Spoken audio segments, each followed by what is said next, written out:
Hey, good evening, everybody. This is Dustin Nichols with Chasing the Tide Saltwater segment here on the Paddle and Fin podcast. Pleased to bring y'all a new guest this week. We're having Mike Ashworth.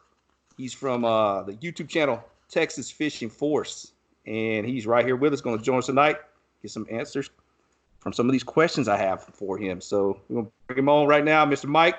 What's going on, man? How you doing? Doing great. Thanks for having me. Appreciate it.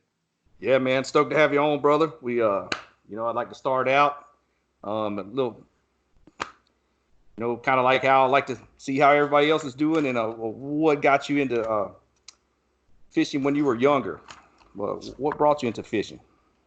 Fishing in general, my grandfather actually owned a marina in Tennessee. And so every summer I would spend my entire summer, months up there, fishing and working around the docks and stuff. And really that's what started my love for fishing. I've been doing that since I was, I guess I was probably 8 or 9 when I started going up there, and it just continued on. Yeah. You just get that bug, man. Yep. From when I was young, just catching them big shell cracker or bluegill on live worms or just on the bottom. And just when you're like 9, 10, you get that I got one, you get all excited. And that's still how I feel today, catching the fish, same way, It didn't matter back then. I could catch these tiny little bluegill, which was all around the dock out there. And yeah. I absolutely loved every moment of it. I mean, those are some of my best memories of my life is spending out there at that marina. Oh yeah. Right on, man. So, when did you arrive in Texas and start fishing the coastal waters here? So I've lived in Texas pretty much my whole life. Oh, okay. But realistically, I started fishing hardcore, I guess a few years back. I mean, I fished my whole life, but when I really got serious about it was probably about 4 or 5 years ago. Yeah. And you were fishing out of a boat then at first? Transitioning, wade fishing and boat? Yeah, a few years ago, I did have 2 boats over the course of about 2 years, and I did a lot of boat fishing, and I was fishing freshwater and saltwater, kind of going back and forth. And then I ended up with a bigger boat, and so I started doing some of the offshore stuff, and just really, slamming Galveston and offshore. In the meantime, I did a lot of wade fishing, learning those areas that I couldn't get to with the boat. Yes. And then came the kayak, and you can get everywhere. Yeah, kayaking is new for me, but man, I love it. That's probably my new favorite way to fish. Yeah, that's what I was wanting to get into because you had, you primarily, started out as in the boat and then wade fishing, and then you transitioned into kayak fishing pretty well. And I was just wanting to get your insight on that. How was that transition?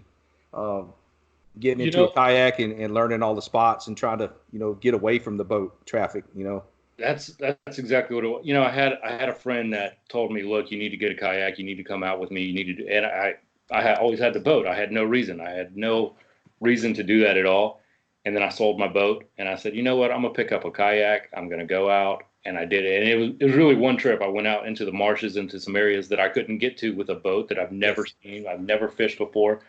And luckily on that trip, I ended up with like 2 bull reds, like on my first trip. And I was just hooked. I was like, this is awesome. This is so much fun. In fact, I did a video on that, my first kayak trip. And even in that video, I was just laughing. I was like, I can't believe how much fun this is. I can't believe I've never done this. This is, it's so great. Yeah, it's definitely fun. That's what got me going, was just like the ease of access, how you can just find a public easement, park on the side of the road and slide into the marsh and go find the fish. That's what was cool about it to me too. And that's what it is. I used to launch the boat all the time, and it was this big ordeal. With a kayak, I pull up, I slide the kayak out, I throw it in the water, and then I can go. And the biggest thing for me in kayak fishing is you can go to places that you can't wade. You can go to places that boats can't go, but you can also go to those places that they do. So you really, you're unlimited where you can go. Yes. Yeah. Yeah. You get down low enough, you can slide in underneath the culvert pipes and get in the back lakes. And there's especially freshwater, there's some of them areas with them smaller bridges the boats can't get under, and you can get under there. And same thing with some of the creeks and bayous on our coastal waters. You can do the same thing and get back in them hard to get to areas that haven't been pressured, which are few and far between these days, but there every now and then you find that hidden gem, man, and it's pretty crazy, you know. Exactly. Yeah, yeah. So what's your favorite fish to target right now? What have you been hard on lately? You know, year round, I like to target redfish because, you know, especially in the marshes, they're easy to find and you can really just slam them all year round. But this time of year, I really like chasing those like trophy trout, those big trout. You know, that is probably my most favorite fish to catch. Really, when they get 24-inch plus, they're just so much fun. They're so much fun.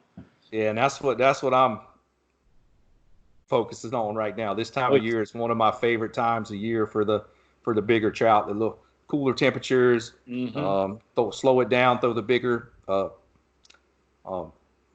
corky style baits or twitch baits, bigger soft plastics, a little slower retrieve, find a little bit of deeper water, Yeah, this is my time of the year. The redfish bite had just been really hot the last 2 months. The redfish was just going mental in the marsh the last 2 months. We had some really abnormal high tides, that fall equinox with the bull tides we had, and then the shrimp were just everywhere. And those first couple of fronts we just had recently, that big Arctic blast we had about 2 weeks back, just made that situation, the dump, happen. Where the bait just gets flushed out, and every fish out there is just staged up at the drains and everything, and they're just gorging, and they're pretty easy to catch for a couple of days there. But there's a few weeks where it seemed like every cast I was pulling in a redfish. Yeah. Yeah, I had fun pretty much the whole month of October on top water. I mean, just watching for the bait flee in and the little blow ups on the grass line and just fired it in, just a couple twitches and squad, and they were just, oh man, it was mental. I mean, it was freaking insane for about the whole month of October. And that, that's my favorite way to fish, is fishing top water, just because you see that explosion and it's just such a harder hit when they hit it. It's exciting. It's exciting. Yeah. Do you have a backup rod with a plastic laid out just in case they're like short striking where you can fire that in? Yep, always. Yep, same thing. I do the same thing bass fishing with frogs. I have a rod with like a weightless Cinco or a wacky worm, and if they're missing that frog, I'll just throw that rod down and throw it in there and try to catch them on that weightless worm, and it works. It works the same way for redfish and trout. Mm-hmm. Sling a spoon or a soft plastic in there after that missed blow up, and you're usually going to pull a fish out. Yeah, that's always good to have that backup, man. Hell yeah. I generally rig one rod with like a top water, and then I'll rig one with a soft plastic, a DSL or something, and I'll sit there and I'll throw those top waters, and the moment I miss one or I see a blow up, I'll switch real quick and just fling it out there, and that you're gonna hook up on fish for sure. How do you feel about those wake baits like the hunchbacks and stuff like that? You've been using any of those lately? Very little. But honestly, fishing has been so good right now. I haven't really had to do a whole lot of trying out. Right. Yeah. I haven't had to switch too much up. If it works, you keep on. Use what works for sure. Yeah, I had some luck on throwing the like the ribbit frogs. When the tide was super high, I was doing pretty good on my actually flipping stick with a bass setup with like 50-pound braid and ripping them out of the grass. And then also I've been taking a gold-bladed chartreuse chatterbait, taking the skirt off and using a bone-colored soft plastic on it and fishing it parallel to the grass lines, letting it bump off a shell and stuff. And I've been catching redfish on the chatterbait. Wow, that's awesome. Pretty cool just to expand that, it's just, redfish are like bass anyways. They're like crazy. That's what we always, really? My granddad always called them spot-tail bass in Georgia. In the coastal water in Georgia, spot-tail bass or channel bass or red bass. And, redfish. And they were always fun to catch, back in the day too. So I've always loved those fish, man. They're just brute force, pound for pound. Them fish are strong. They have that big broad tail. They can get moving, and just that drag pull, man, just gets you going. Absolutely love when they hit it and you can just see that line take off, like it, Yeah. It just cut the water. Yeah, you see them and you hear the blow up, and then you like set the hook and it's already like 30 yards the other way and the line's like zipping through the water sideways. Yeah, I got a couple of those on camera recently. It's pretty damn cool. That's the most fun, just to see them like slice that water, Yeah, gone. Yep, they're gone. Yeah, yep. So and you said you do fish freshwater too, correct? I do. I don't do as much.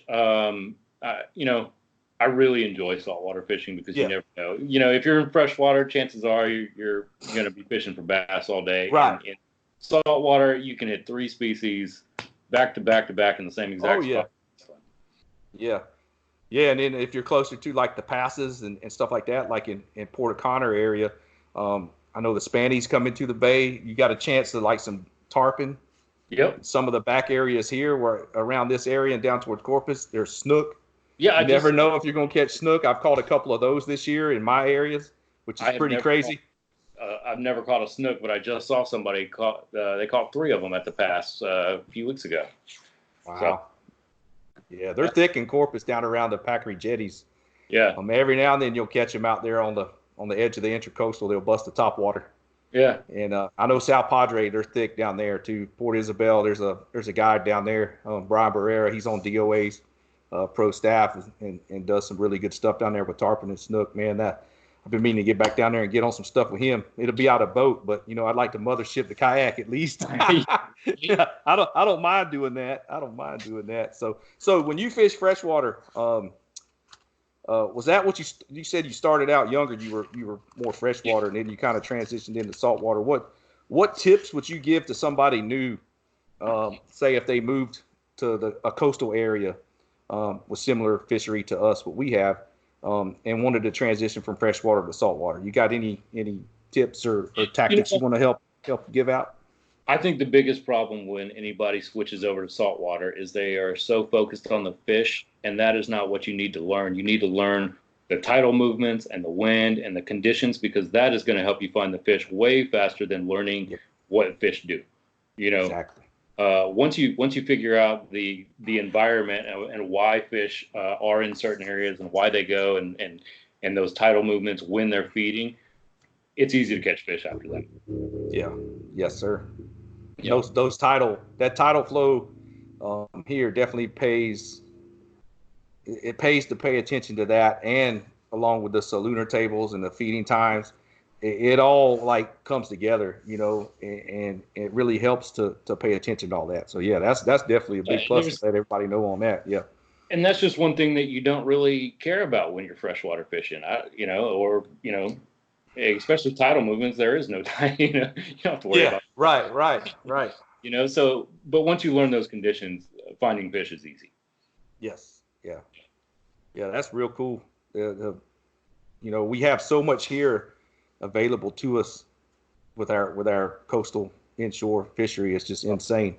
Have you gotten a chance to do any offshore fishing yet out of the kayak? Have you had a chance to experience that yet? No, I want to so bad. I really want to go offshore. I mean, I used to do a lot of offshore fishing off the boat, and yes. And that really, when I had the boat, that's where I was going. I was going offshore because it's so much fun. And again, you can catch 30 different types of fish on a fishing trip offshore. And so I really want to take the kayak out, and I really want to. I want to get an amberjack off of a kayak. That would be really cool. That'd be a real Texas sleigh ride right there. Yeah. I want something big like that. Catching kings, that would be fun too. Yeah. But to pull up an amberjack off of a kayak, that's my dream. I want to do it next year. Rig donkey. Yeah. Again, I last episode guest Chris Castro. He's big time on the offshore deal. He caught a sailfish off of Corpus Christi, about 38 foot of water. 86 or 87 inch sailfish on his kayak. That's great. In 2017. Yeah, that's pretty rad. It's pretty rad. He's got a YouTube channel, Next Level Fishing. He's got some good content out there too. Yeah. And I was going to say, you got your channel, Texas Fishing Force. What brought that about? Did you do some stuff on the boat too for a little while? How's it started out? I started this channel really for myself, my friends, and my family. I had these cameras, and I was posting up pictures of fish that I was catching every week. And then a family member told me that, they asked if I would video some of that so they could see, the fight. And so I did. I started videoing that, and then I posted it up on YouTube. I made a channel, and it was really just for me and them. And then, I logged on one day and I had 100 subscribers, and it was confusing to me. I didn't know where this audience came. And so it just kept growing, and then I totally switched my channel rather than it just being a friendly thing. I had an audience at that point, and so I started to really help people and teach people, and people were asking questions, and so it really became something else, and it just continues to grow. So it's really neat. It was a neat process, but it was never my intention to be a YouTuber or Right. That's the same. That's how I feel about my channel. I just wanted to put some stuff out there when I had a chance. I can't put a video out every week like I would like to, but it's just there for an outlet for media, showing some good fish catches, some good techniques, sharing some recipes here and there, using it as a platform for what I have to do as a part of Jackson Kayak. We have to do some stuff for them blog wise, and it's good to have some video to go along with the stories. So that's what that's helped me with. I don't mind if it grows or not.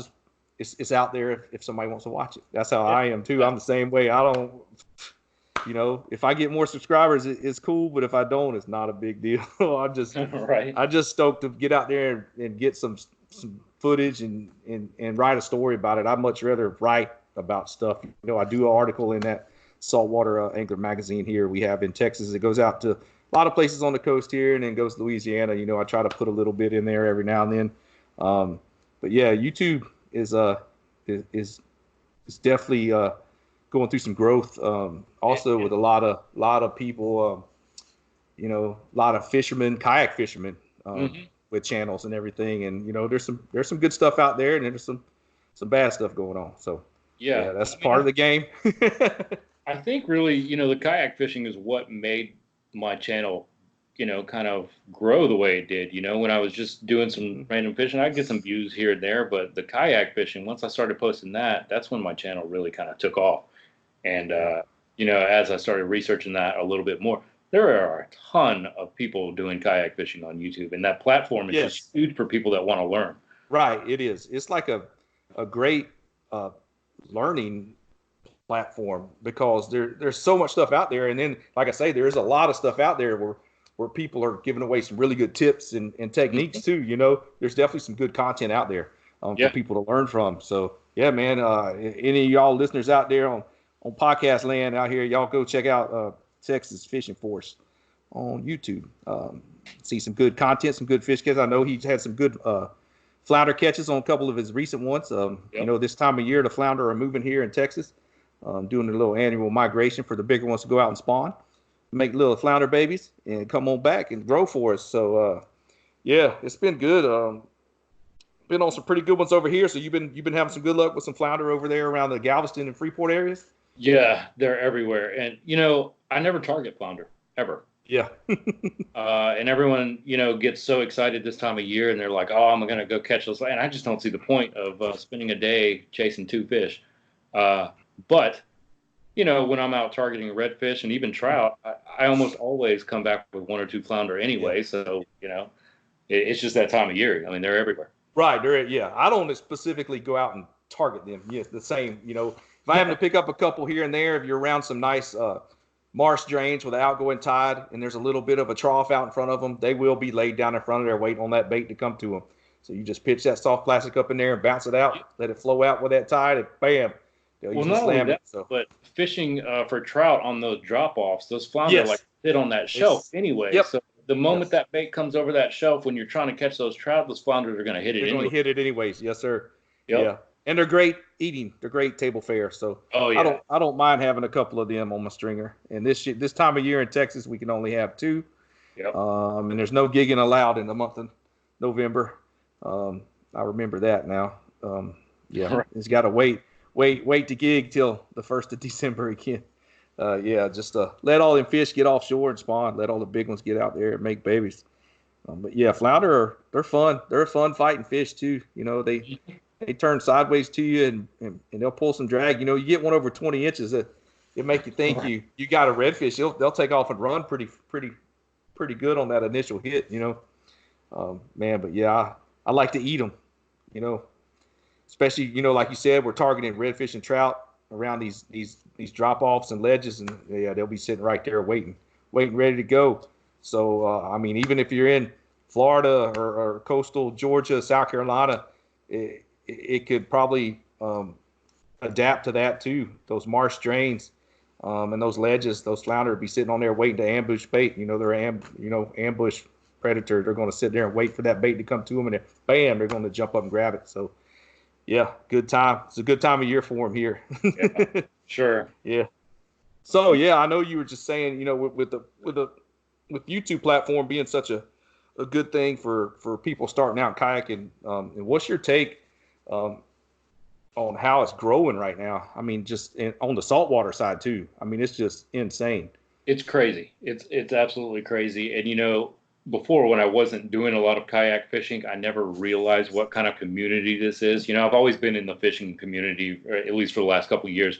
But when I got into kayaking, it blew my mind how many people are into this. Not only that, but everyone is learning and everyone is trying to figure out, you know, all of these tricks and tips and locations for kayak. I mean, it's just a whole new world. And, I mean, it's growing so fast. And I think a lot of people that are doing other types of fishing are now realizing that you can go to places that you can't when you're on a boat or when you're, Yes. you know, wade fishing or bank fishing. You know, a kayak just opens all your options up. And so you have a ton of people flooding into kayak fishing now, and it's awesome.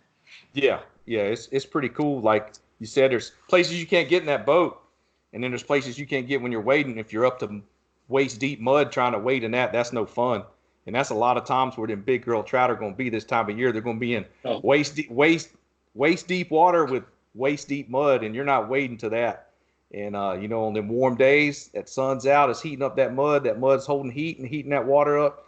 And those big girls will be coming up off that bottom. They'll be cruising around looking for some bait that's going to move up to that warmer water. Yep. And man, I like that this time of year, you know. But yeah, kayak fishing in general, saltwater and freshwater is just, I thought it was going to hit a curve, you know, hit a plateau, you know, a couple years back and just kind of level out, but it's just steady. And I don't steady going up, man. Yeah, I don't see it slowing down for years. You know, new companies coming out, and they're, you know, really focusing on kayak and the tournaments too. A lot of new tournaments just for kayak fishing. I think it's just going to continue to expand for, you know, at least a few more years. Oh, I know. I know that'll be a topic on some of the other segments on Paddle and Fin about, you know, the new announcement from Bass that just came out. Mm-hmm. They're adding in a kayak series, and then with the FLW, with KBF and the trail series for them, then the Hobie Bass Open series. Yep. I mean, there's a busy year next year, and then for guys like me and you, if you're going to fish some freshwater stuff too, then the saltwater trails here. We have 3 different redfish trails. We have the Lone Star Kayak Series, we have the Rudy's Yak Attack, and we have the saltwater Angler Magazine series, and then the Saltwater Survival Series too. Yeah. Hopefully they'll come back. Yeah, so that's 4. Yeah, but the redfish, the saltwater angler ones are pretty good. They got a pretty good payout for team events, and that's how that the Rudy's is too. Jeff Austin runs that one. What he does with the boat side of things too. They do a good job. And then the IFA comes 2 times also, and that's a 1 trout 1 red tournament. I like that too, because I like the ones where you got to have a trout also, because that kind of breaks it up. Because let's face it, I mean, to me, redfish are dumb. They really are. Like 90% of the time, I've caught a redfish on a marshmallow, popping a marshmallow on a bare hook, and caught it. He hit it like a topwater, and I caught a redfish on a marshmallow. Yeah, and redfish, you can literally right kayak, and you can drop, you know, your bait 3 inches from your kayak, and they're going to hit it because they're too going to hit it. Yes. Figure out.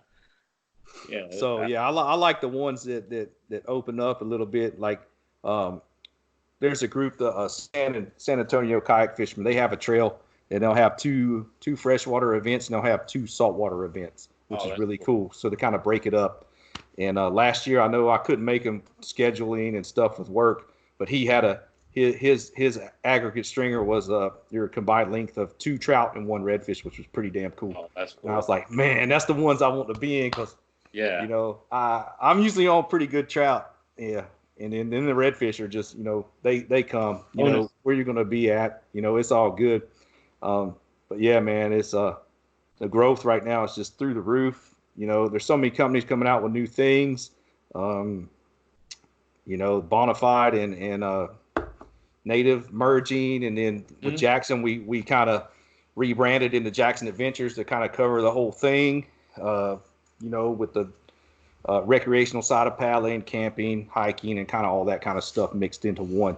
But yeah, it's insane. I mean, like even during the week now, I'll be on the water, and it's like usually I'm usually allowed a lot to myself in a lot of spots, but I'm starting to see other kayakers around and launching at different places and stuff where I'm like, man, I don't think I've ever seen anybody else launch there before. And then there'd be somebody launching. And I'm like, okay, I see now. I see. I say, man, It's growing. It is growing. Crazy. Yeah, it's exploding right now, and I like it. I think it's awesome. This community is really something else. Yeah. Well, what's your go-to gear right now on the water as far as saltwater setups, rod and reel wise? What are you using out there? I am using Cajun rods. I met those guys and the owner of Cajun Custom Rods at the fishing show last year, and he showed me some demo of those rods, and it was incredible. It was so I picked one up then, and then I've been in contact with them since then, and they've sent me a few more. So that's what I'm using now. I'm using the Cajun Revenant Elite and the Cajun Coastal. By far my favorite rods right now. I absolutely love them. In fact, I've let other people use them, and I know of at least 4 or 5 people that have bought those now because they really are that great. They're not graphite; they're rolled carbon rods. A little bit different. They're rolled under pressure and heat, and I don't know. They make them really, really strong and super, super sensitive because of that. But cool.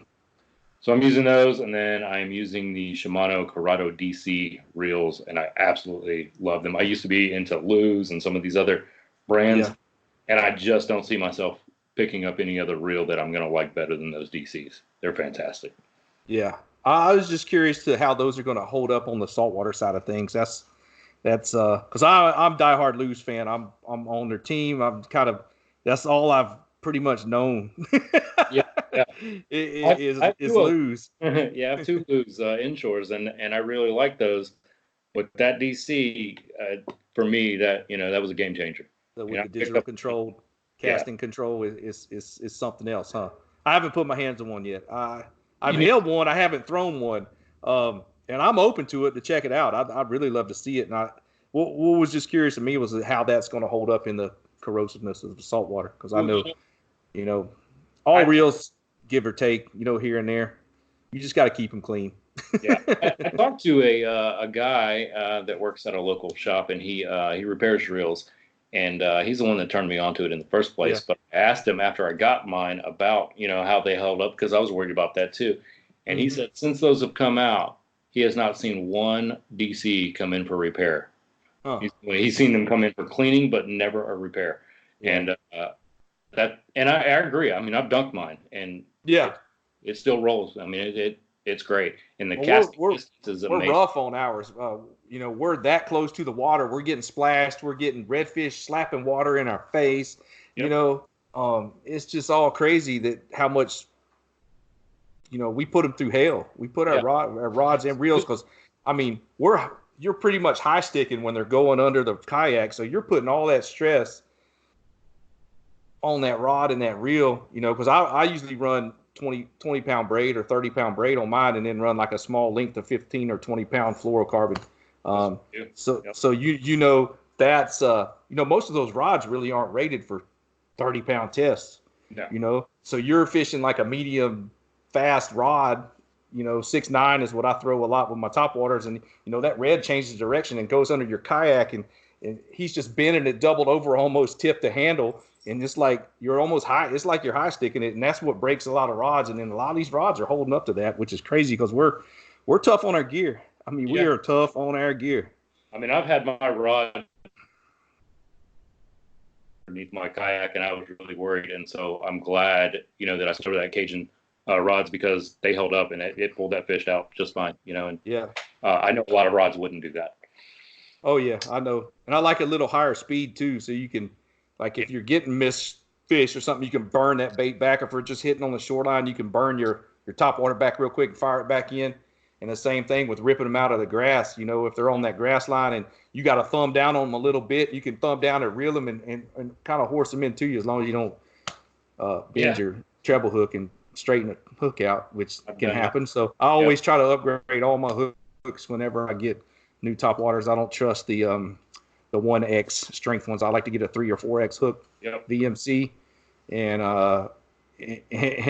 upgrade those. So yeah, there's a tip for some of y'all new anglers that might jump over the saltwater and be forcing some redfish in. Change your stock hooks out on your top water lures. The Spook Juniors, Spook Juniors, your Skitter Walks, your She Dog, Top Dogs, even Corkies. They might sink a little faster. Maybe you can't tell much of a difference, but yeah. Speaking of Corkies, are you throwing some of those right now? Absolutely, yeah. I am. This is my time of year because of Corkies. I love catching fish on Corkies. Those trout bite on, Plus, with all of these new Corkies coming out with all of these different colors, it's really custom colors. Yeah. All of that. I just picked up a bunch of those high cotton. Yeah, from Coastal Marsh. Brandon. Yeah. He's does some, and then the Paul Brown sends out. I know certain tackle stores here in Texas have their own versions. I know Jimmy at Waterloo Rods, he gets a custom order in and does some of the color specific. They'll get them in there. And then there's Anglers Anonymous has some of their own, and Bad Marine out of Galveston. Over that area, we'll get some custom colors in, kind of their own colorways, and they have that. They actually have brokeback ones at some of at Marker 34 Marina. Okay. They have the broken back Corkies, and those are pretty cool. Those get a little different action too, bigger profile too. So, that's what I see. I see this time of year, those trout are, especially when these big Arctic blasts come through, you're going to see them metabolism slow down. They're not going to want to exert as much energy chasing small bait fish. So they're going to put more work into catching something bigger, like a 6 or 7 inch mullet, than they would chasing some little small mud minnows or shad. So those bigger profile baits and those slower moving baits are what is going to help you catch one of those trophy fish. Yeah, this is when you're going to catch those really, really big ones on those huge top-waters and those huge Corkies anyway. Yes. Especially midday when it starts warming up a little bit, and then you switch back over to top water. That's your best bet for catching those really big trophy fish. Yeah, and that's what I did on the midday bites during the full moon. Yep, when that moon's underfoot in the middle of the day and it's heated up and warmed that mud up. Yep. And you're throwing that come up there. Slow walking a one knocker, and they'll just come up and just slurp it. They don't necessarily explode on it. They just come up and you don't even know you got a hit, and you're like your rod's moving to the side. And you're like, oh. Yeah. Sometimes they'll pull that on you. They'll pull that quick trick on you right there. Or if you're, walking the dog on it and it's no longer walking, and you're like, where's it at? Where'd it go? And they're like swimming to you with it, or it's going sideways. Same thing. You're just slowly moving away with it. Yep. Yeah, that's this time of year is it, So you use any spinning gear? Do you throw any kind of finesse, like the Bugs lures or a little small spoon or something or anything like that? You have one of those rigged up when you're on the water sometime? The marsh monsters from South Coast Tackle, which is very similar to the Bugs. Yeah. And I like those a lot, especially for redfish. In the marshes, those are perfect. They were fantastic, high quality. I like those a lot. I don't use spinning reels really ever. I've got one, and I'll bring it along every once in a while, but it's pretty rare. Yeah. Even with a popping cork, you'll throw a bait caster sometimes, because I will too on a 7.6. On a longer bait caster, I'll throw a popping cork. Yeah. Yeah, I throw a popping cork on the 611. And with a bait caster, same thing, Corrado DC, and that's kind of new to me too, is doing a lot of the popping cork stuff. And I really, really like it, especially on those days when you're really struggling. It just gives you that extra noise to attract fish. Yeah. And, That's my search bait. that's exactly what it is. Yep. That's the search bait for them higher tides where you're not seeing them tail and they're just cruising the shorelines and you're not actually seeing them blow up or hit your top water. You just start working that shoreline with that popping cork and call them out of that grass, It's also good too when you're in those areas where there's so much bait that fish don't really need to find your lure. So that just gives you that advantage. It'll bring those fish over from that noise. And, there's a lot of times you're going to get over into the marshes and you're just going to see bait everywhere, and it's so hard to trick a fish into over, the live bait that's running. So that's a great point right there. Yeah, that definitely helps it hone in on that with that extra noise.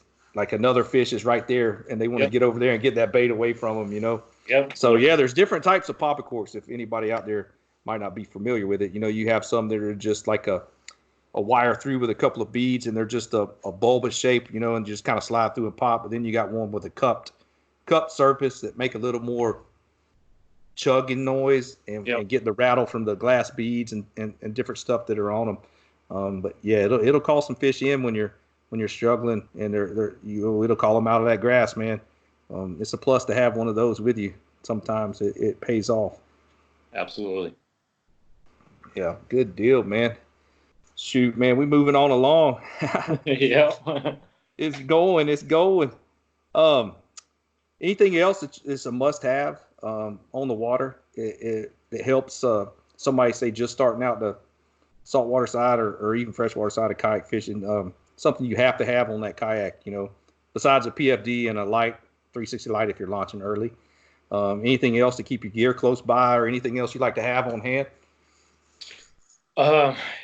Waterproof tackle boxes for sure, because I've dropped a few of those in the water. Everything's so compact when you're on a kayak, and when you're moving things around, especially when you're fighting fish, the chances of you losing gear is quite a bit higher than if you're fishing off of a boat or even wade fishing where you got everything secured. I had to switch out all my tackle boxes for that reason. They're all waterproof now.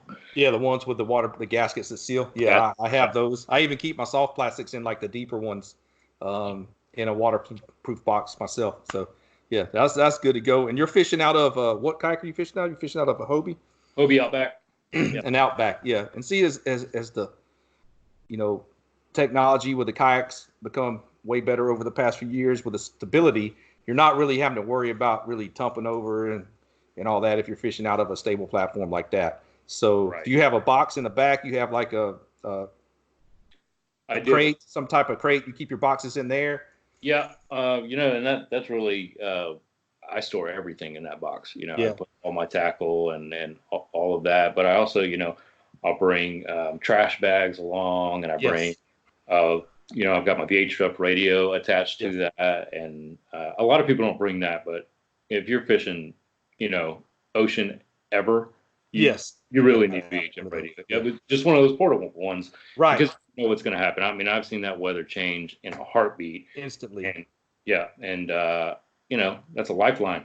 Yes, that's this last front. We had that big Arctic blast. There was a couple people had to get picked up down around the Rockport area. Yeah, so that video. Yeah, with the Coast Guard coming in and all that. That front hit them, and that front hit hard. We were coming back through from Houston, and I'm telling you, it dropped 30 degrees in 30 minutes, and it was 30 to 40 mile an hour winds. It went from 79 degrees to 49 degrees in like 30 minutes for real. Yeah, and it was fast. That's how it is in Texas. You don't like the weather? Wait 5 minutes.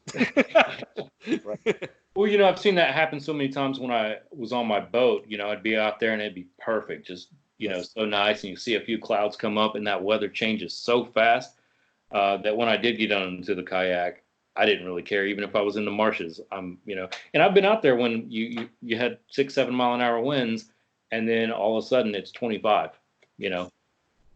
So that's especially if you don't have a pedal drive and you're in the marsh in a paddle driven kayak, and you're paddling back against the wind with 3 redfish on your stringer and a couple trout, and you're hurting. I actually like to carry a fish bag sometimes too, so in case something like that was to happen, I have a fish bag with like a frozen 2-liter bottle stuck in there, a 2-liter bottle full of water with to hold me over throughout the day, and just throw my fish in there and get that drag off of the rear end of the kayak. All them if you have a good stringer full of fish, but man, that outback in the marsh has been treating you pretty good, huh?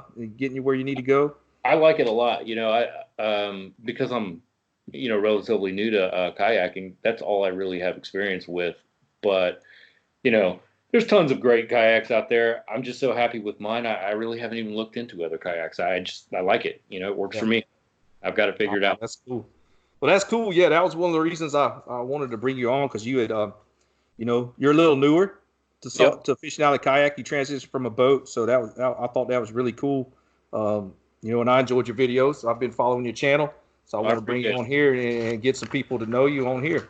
Yeah. And hopefully get some people to your channel too. Then we gonna have to get on the water. Yeah, for sure. I said, come over here. It's been on over here, man. We got some, this time of year it's just fun. The mud flats around here with some deeper reefs. The trout are there, so it'll be that time, That's what I want this time of year, is little trout. Yeah, that's what we were talking about that. We had a little live deal last night on one of the Facebook groups, Kayak Fishing Texas. And I was supposed to go on with somebody else. We had some technical difficulties, but we got to talking about some wintertime trout, and I might have let some stuff slip, but we're talking about the boat harbors on the coast. A lot of places we get those big Arctic blasts. They close them down, but there are a few along the Texas coast that you can fish. That they're 17, 18 foot deep, 20 foot deep, and those trout stack up in there after these fronts, and it's pretty easy pickings if you know how to fish them and know. It's a plus to have a fish finder when you're in there, just as it is in some of these river estuaries that dump into our bay systems. Don't count those out. There's a couple around our area, Colorado River. I mean, same thing. You don't get a lot of rainfall. You don't have a lot of freshwater influx. Those trout are moving up in those river areas in that deep water. San Bernard River, Brazoria River, all over there. Same thing. As long as you don't have a lot of runoff flowing down, you got a good tide movement. Those trout and redfish push up in them deep holes, and man, you can find them stacked up with your side imaging or your down scan, and just sit there and catch one after another. It's just it's pretty fun too. Same thing, intracoastal, same thing. All these little cuts and stuff off of them with the little drains coming out to the intracoastal with the ledges. Same thing, that's why I say it's my favorite time of year. I actually talked to a guy that was fishing up in I don't even remember what river, but he was out there catching bass and redfish side by side. I've done that in the Sabine River at the Texas-Louisiana border, right there at the I-10 bridge, fishing a bass tournament and hung into like a 28-inch redfish a KVD rage crawl, starting a rage minutes or rage crawl, pitching for bass up against the bank against wood and rip a redfish out of there. You're like, holy cow. They're up there. That's how it is. Same Louisiana and the bayous and all that too. They're catching bass and redfish. A lot of them guys over there are pitching crawfish style baits at sight casting to the redfish. Mm-hmm. Yeah, Shoo Lures. Shout out to them. They make some of them. They make some really cool hooks with a little small Colorado blade on them. Gives a little extra flash pulling through that grass. I like to use those with the Caden, the big Magnum, or a big Gambler flapping shad. That wide gap hook. It has that little extra Colorado blade off the back of the weedless hook, and it just gives it that extra flash coming through the grass, man. Oh. Yeah, I really like that too. So hey, man, we've been rolling right along. We're gonna try to wrap this up. Excuse me. I want you to anybody you want to thank or shout out to, plug your channel. It's your platform right now. Go ahead and what you got to say, brother. I actually would like to shout out. I just started my new partnership yesterday with Pond Hopper Nation, so I want to definitely shout them out. It's a good organization that helps to teach kids how to fish. And so we're partnering up as of yesterday.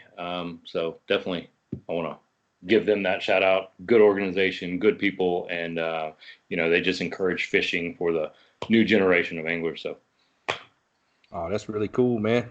yeah, That's awesome. That seems like a good organization to get behind too. Sounds good. Yep. So cool, man. Well, I know I look forward to meeting you in person this weekend. I'll see you Saturday on Lake Fayette. We're both going to be fishing Southeast Texas Kayak Bass League and Dirty H Fishing Team's Toads for Toys tournament. It's a little charity tournament on Lake Fayette. We'll see how that's going to be. I know we got a little front coming through tomorrow evening.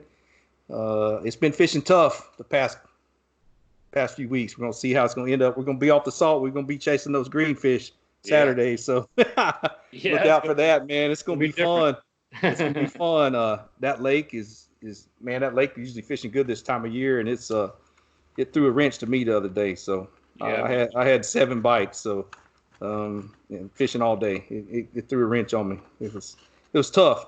Kind of hard when it's like that, but you know what? You gotta grind it out. I know the biggest thing I say to anybody is thinking about doing either freshwater or saltwater tournaments is I've said it a couple times in some articles and stuff is mental preparation and just don't let.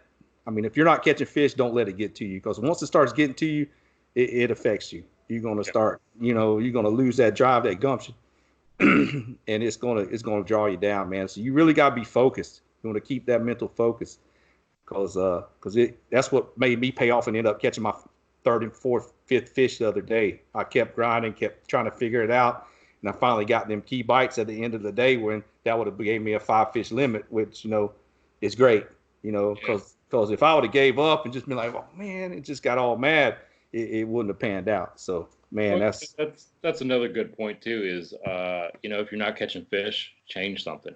Something. Exactly. Don't keep doing the same thing over and over again if it ain't working for you. Exactly. Oh I yeah. do that all the time, and there's a reason you're not catching fish. So switch something up. Oh yeah, definitely. Well, dude, man, I appreciate you coming on. Good times. Like I said, he's a YouTube channel, Texas Fishing Force. Go check him out. He's on YouTube with that. Is there any other platform they can follow you on? You on Instagram? Instagram, Facebook, YouTube. I got pages on all of them. So on all of them, Texas Fishing Force on all across the board. Correct. Okay, cool deal. Well, man, I hope to see you on the water Saturday at Fayette, and then we're gonna get together and chase a big trout. Maybe we'll have you back on. That'd be great. Talk about some trophy trout on here and share some of that. So, man, thanks again. And, I appreciate it. Thank you. Thanks everybody for listening. This is Dustin Nichols with Chasing the Tide on the Paddle and Fin Podcast Network. All right, later. Thanks.